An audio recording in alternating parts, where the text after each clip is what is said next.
and welcome to my channel. My name is Just Queen Wells, and today we're going to get ready to purchase a house. So if you want to know what you need to be doing a year in advance, a matter of fact, just keep on watching. Okay guys, so today we're going to be talking about purchasing a home. This is going to be a segment. So this is the first part. We'll be going over the paperwork that's going to be necessary. That's going to include getting your income together, your checking accounts together, paying your bills, and looking at your credit report. So the second segment, we're going to be talking about how much house can you afford, what you should be looking at for your back end and your front end ratios, and that will be explained when we do that segment. The third segment is going to be what type of program should you be in. They have programs for FHA, conventional, VA, and they also have DAPs, and we will talk about what DAPs are in the third segment. The final segment is going to be working with your processor and what part they play in getting you ready for your home. So today is segment number 1. So today we're going to be going over what paperwork is going to be needed, your payment sources for your income. So what I want everybody to do at this particular point is go in and get into a credit monitoring system. Now I can tell you the best system to use is MyFico. And the reason why I recommend MyFico is because they actually give you what the mortgage companies are looking for. I know some of you may be monitoring your credit with some other program, but don't be fooled.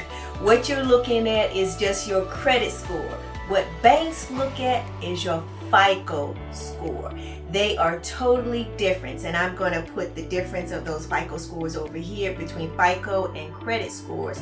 Yeah, the credit score is just making you feel good and all that good stuff, but trust me, your FICO score is probably lower than your credit score. So MyFico actually gives you your credit report. It's a little expensive per month, but let me tell you, it's going to be worth it because you're going to be able to see what you actually qualify for. So go into MyFico, set up an account, and pull your credit report. Now once you pull your credit report, you're going to see what your score really looks like. I want you to print that credit report, and we're going to go over that credit report, and you guys can ask me questions below after you pull your credit report, what's on it, what you should work on, and all that good stuff. I can tell you right now, don't pay off anything. Don't pay off anything, even if it's derogatory credit. What we want to do is just go down your credit report. I want you to take another piece of paper, and I want you to start looking at exactly what type of score you have. So MyFico is going to give you 3 scores from all 3 credit bureaus: Experian, TransUnion, and from Equifax. And those bureaus are the ones that actually give you a score. So once you find out what your score is, determine which one is the highest and which one is the lowest. The score that the bank is going to look at is that middle score. So write down what your middle score is. So once you have that on your paper, what we want to do is go down and figure out what's causing our credit to be lower. Now if you got a 700 score, girl, I don't know, you may just want to listen just for the hell of it. But if you're working with a score anywhere under 600 or 630, 40, in that 600 range, you want to keep on listening because you have some derogatory credit that you need to take care of. And it may not necessarily mean that you missed a payment or any of that stuff, but your usage on your credit cards may be too high, and that's causing your credit score to remain where it is. So on all your accounts, I want you to look at what your balance is opposed to what your balance is opposed to what your limit is. We should never use credit on credit cards any more than 50% of that limit. You want to get down and only use 20%, 30%, that's it.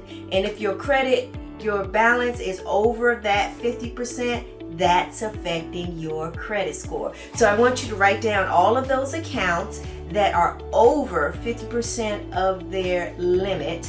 And I want you to determine what you're paying, what the interest rate is on that particular card, and what your monthly payment is, because it may come down to you getting one card and moving that balance to a credit card with a lower interest rate. That's going to help you pay those cards off if necessary, but right now we don't want to pay anything off. What we want to do is just get an idea of what we need to do. So as you're putting down all the credit cards and what their limits are and how much you've spent on those limits. So that's going to be one list. And then you want to look at that derogatory credit. Yes, you want to find out what derogatory credit is on your credit report. So look at your credit report, determine if you have any lates, if you have any judgments, any collections, and any charge-offs. So I want you to write all of those down. When you're writing those down, make sure you look and see, when was your last payment? When did those items go into charge-offs or judgments or into collection? Because it depends on which program you're going to pick. It's going to depend on what those 3 derogatory credits.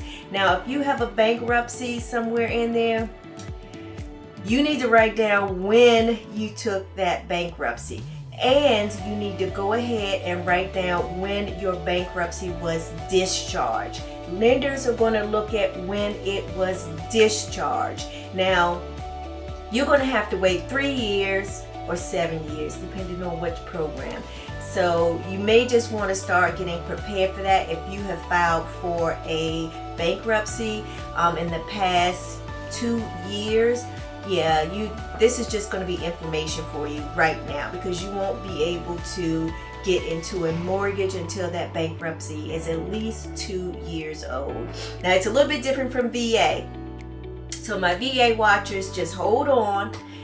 Yours is a bit different. So after you have written down those derogatory credits and you put down when those derogatory credits went into effect, you want to put down what the balance is.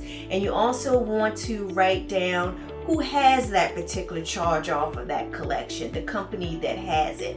The date is going to make a difference. And I can tell you, most mortgage companies don't look at what they do with collections. Is even if you have a collection, let's say you have 4 collections and those collections are $1,000 each. Well, when you get over $2,000 of those collections, you will have to pay those off. So we want to get started. That's why I'm saying you need to get started a year in advance so you know what to do. Now, most collections, they are still reporting on your credit report. And the moment you contact them, that cycle starts all over again. But if you have collections that are over $2,000, I'm sorry, but you're going to have to start paying them off.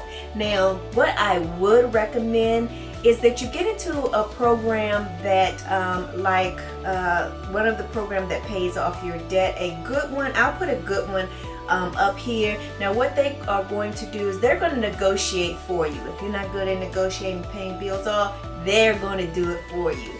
Once you join those groups, you will have to make a deposit that's going to be withdrawn from your checking account each month in order to fund that money once they have gotten a settlement on your derogatory debt. Now, I'm not talking about judgments. Judgments, you're just going to have to pay. So pay them early. Go ahead, and even if you have to send in money each month to pay that judgment off, the judgment is a judgment. There's no negotiation for that. You're just going to have to pay that off. So if you got some judgment listed on your piece of paper, determine how much you can put aside to pay those judgments, because they will need to be paid. No matter what program you are on, judgments got to go. So that's as far as judgment. Now collections, I'm recommending that you go and seek out a good, and you can use this one if you choose to. It's a great company. I've had people use it before. Now when you use a credit counseling service, it does count for you as long as as long as the bank knows that you're making payments on those derogatory accounts. They will not, as far as collections, you don't have to worry about paying those off. Now, if you're starting a year or two in advance, it's going to raise your score, okay? It may not raise your score while it's going on, because once you touch those accounts, girl, your credit score is going to go down the toilet. However, when you finish paying those off and you reestablish good credit, it's going to raise your credit score substantially. So that's my recommendation for derogatory credit. Now, another thing you want to look at is your income. Now, you've already got the credit items together. We're going to work on that by pulling your credit score and signing up. If there's derogatory credit, you're going to go ahead and sign up for a great credit counseling service that's going to work towards your benefit to pay off those collections. Judgments, you're going to pay those off like I said before. And then if you have bankruptcy, girl, you're going to have to wait. And then if you have any other items on there, late payments or anything like that, you want to bring those accounts current. Okay, so we have everything we need as far as our credit report is going. Let's talk about income. There are lots of pieces of income that we can use. Let's talk about your paycheck first. So when you're ready to purchase your house, what they're going to do is ask you for 1 month of pay stubs. They're going to look at that pay stub and they want to see 40 hours a week.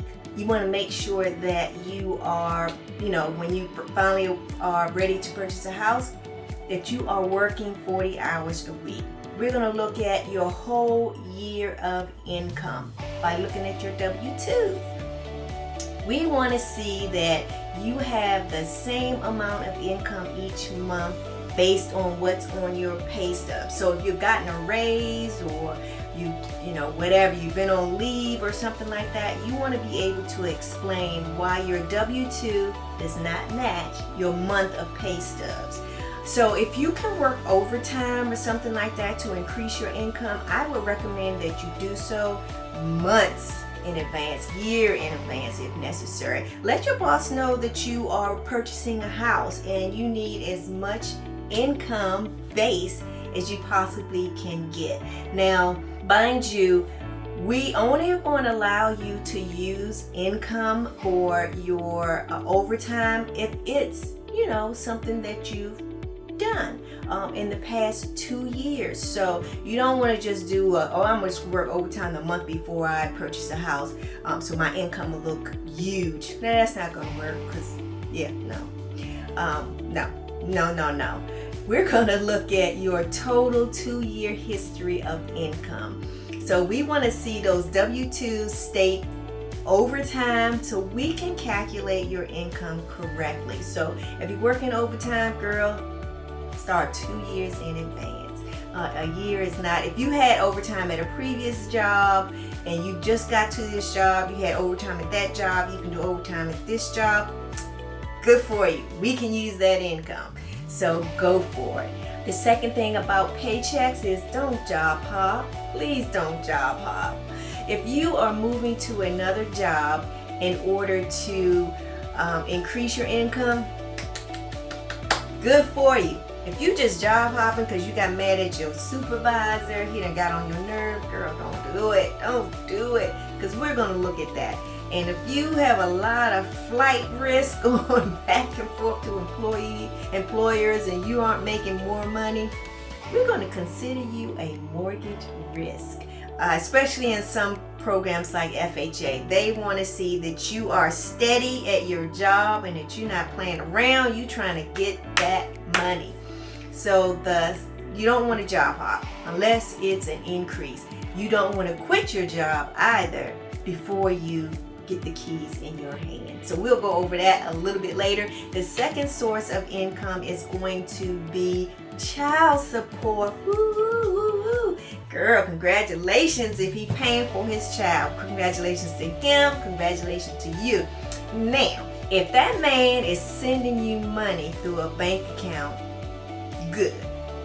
If he's using one of these cash apps, girl, don't, that is a headache. You're going to have to collect so much information by using your child support for freaking cash app. No.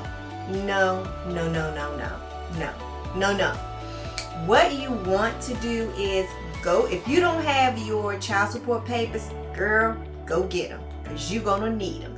We're going to look at how much he's supposed to be paying and how much you getting. Now, if he's just dicking around and he's like sending you $50 here and $20 here, $250 one week, and his total is $400 a month, but he's sporadically giving that to you, we can't use that income. He needs to give you that $400 every month. On time. Well, it doesn't have to be on time. It can be as long as you're getting it. As long as we can look at your bank statements each month. And we're going to ask for 12 long months of payments. So we want to see that money going in that bank for 12 months. The same amount. He has to pay, according to child support, $400 a month. I want to see $400 for January, February, March, April, May, June, July, August, September, October, November, December. For 1 year, you have to show those consistent payments. If he's, like I said, he's messing around and you're not getting them, girl, you need to get him on track. If you're collecting that income from the child support office, all right, because they send their payments on time. If he hasn't been paying it, you cannot use that income. You just can't, unfortunately.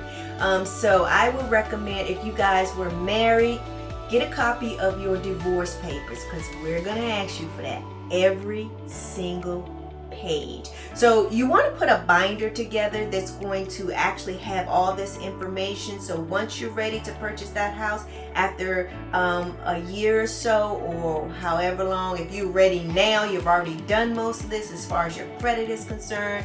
You know where your income is coming from. You just, want to get through steps 2, 3, and 4 so you can know exactly what you can purchase and what you need to be looking for. So if you're getting, let's say, income from Social Security, you want to go ahead and each year they send you a little letter in the mail that says how much Social Security you're going to get for that year. You want to keep those. If you're doing a house currently, or let's say within a year, and you got that letter in January, you want to get a copy of that letter and put it in your I'm buying a house folder. And you want to do that if you're stretching it out for 2 years. You want to go ahead and get every letter you get in January, you want to put it in I'm purchasing my house folder. Now, let's say that you have a company and you want to use that income. It's not a big company. We're not talking about corporations. We're talking about sole proprietorships or LLCs, which, people run out of their garages. Well, we have a tendency not to really count that money as far as the IRS is concerned. Well, guess what? If the IRS doesn't know about it, neither do we. We cannot use that income if you aren't claiming it on your tax returns. And we're going to look at your tax returns to see exactly how much you are claiming. That's the ins and out of having an LLC and you want to use that income for a sole proprietorship where you want to use that income. Girl, you got to tell the IRS how much money you're making. You also have to deposit those funds into a business account or your personal account. We will look at both ways. It's always best to have a separate account for your business, but we want to see if you claim that money on your tax returns, we want to see your bank statements to see if that's really, how much that company's bringing in each month. So you want to make sure every little cent you get from your business, you're putting it in your business account. Pay yourself from your business account. pay yourself by moving your funds over to your personal account.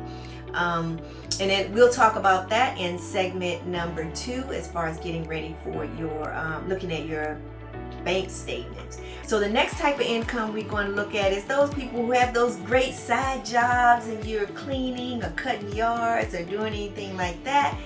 You want to put that money in the bank too.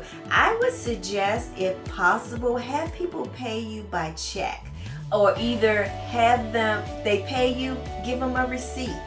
You know, get one of those receipt books, because we want to see where you got that money from. If you can't show us where the money came from, if you can't provide documentation, girl, we can't use those funds. You can't keep all that money at home and decide a week before you go purchase your house you're going to put it all in the bank. We still can't use it. It's impossible to trick processors. They are investigators. We investigate everything. We want to know your whole life story right down to the penny when it comes to income. So you want to make sure that you're putting that money in the bank as soon as you get it, deposit it. If you can get paid by check, get a check. I know people don't like that. They want to do cash, especially if you don't know these people. You know, the check might bounce. You just don't know. So if you're going to do cash, that's great. Just make sure that you put in the cash in the bank. Make sure that you're using a receipt book and you're giving people receipts. Make sure it's a carbon book where you can keep a copy and you're giving them a copy. That's documentation that you got that payment. We're going to look at that book, and then we're going to look at your checking account, and we're going to be able to say, oh, okay, he worked for so-and-so this day, this is the receipt, that's the money going into the bank. So you want to keep a record of everything. If we can't document, again, how you got that money, you can't use it. So the next thing we want to look at is if, let's say your parents are paying your bills, or you have roommates that, you know, they're giving you money each month to, you're all living in an apartment or whatever. You want to make sure that you are paying your rent on time. On time. If you're, you know, a couple of days late, that's no big deal. Never be 30 days late. Just don't do it. Make sure that if you are just responsible for a portion of the rent, and let's say you don't have a lease that says these other people are living with you and they're paying a portion of the rent, make sure that they are giving you or sending you money directly from their account to yours, and make sure that the notation that they put is rent.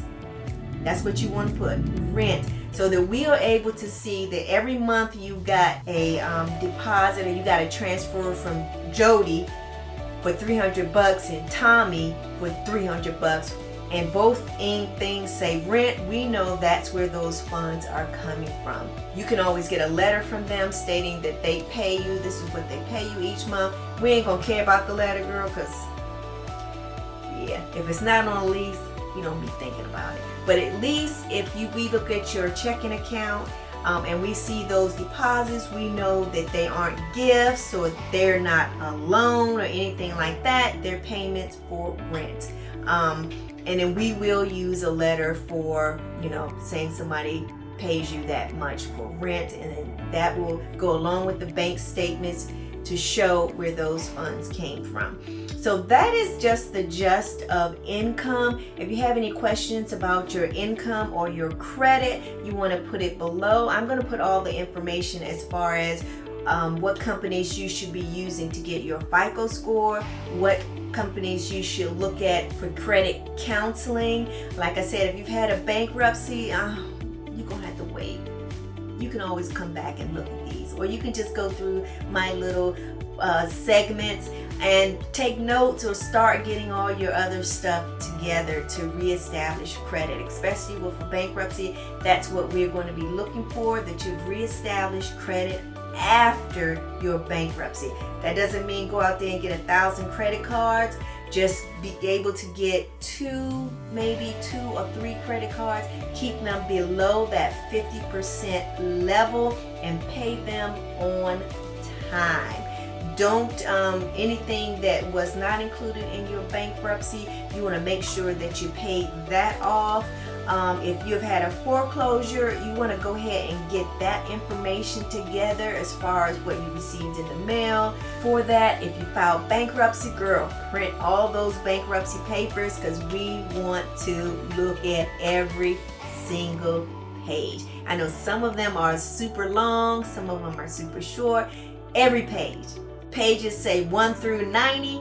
We want 1 through 90. We don't want page 1, 5, 6, 7, 28, 29, all of the pages. You need to print and put them in your I'm Buying a House book, because we're going to want to see every single thing. We read through that. Trust me.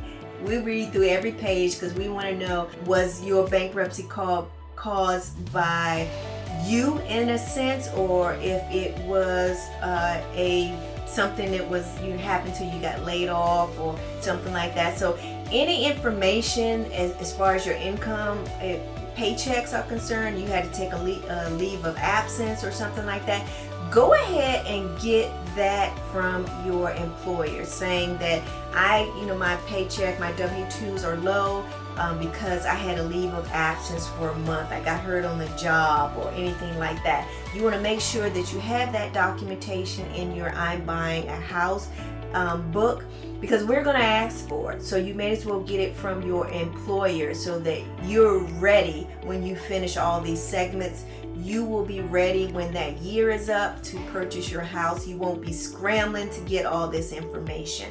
So go ahead and put that in there as well. Like I said, if you have any questions or comments, or you didn't understand something as far as credit and income, just leave me a comment below and I will try my best to answer all the questions about that. I've been in the industry for over 30 years, so I am just hyped about getting you guys ready to purchase a home. I thank you so much for watching, and do come back for the other segments 2, 3, and 4, because there are important parts of this whole purchasing a home segment by Just the Queen. So thank you guys. I appreciate you watching. I hope you learned something, and I will talk to you soon. Love you guys.